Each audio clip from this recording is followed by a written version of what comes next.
Today, a tariff on foreign cars and parts takes effect. Yesterday, we told you nearly all economists agree tariffs will increase costs for consumers. What they don't all agree on is whether short-term pain will lead to long-term gain for all of us.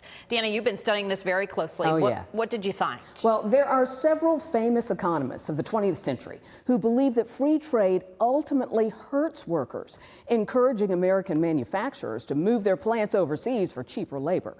But most modern-day economists are skeptical of tariffs, arguing that they'll incite inflation. Today, there are about 55 car manufacturing plants in the U.S., a fraction of the number in the 1950s when American-made cars dominated the world market. Columbia business professor Dr. Rita McGrath concedes America paid a price for free trade.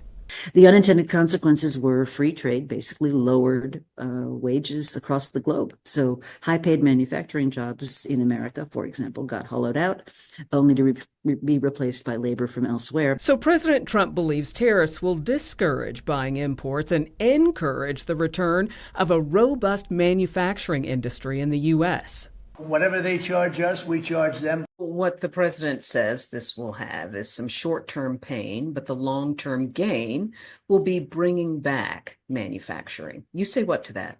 I don't think that is true. I think even if we wanted to make stuff here, the world has normalized around this really low global wage. The auto industry is a worldwide supply chain. It's a worldwide manufacturing operation. Brad McAreevy is president of the Rochester Automobile Dealers Association. While bringing auto manufacturing back to America is a worthy goal, he believes it's unlikely.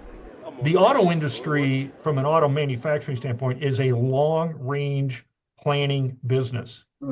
Even if you want to change a model or introduce a new model, but you're talking about facilities and things like that, you're talking 5, 6, 7 years down the road. And he believes tariffs that may be short-term will not spur U.S. car manufacturers to make a multi-billion-dollar long-range investment in building new American plants. Instead, economists believe tariffs could have serious repercussions. Do you anticipate this spurring inflation?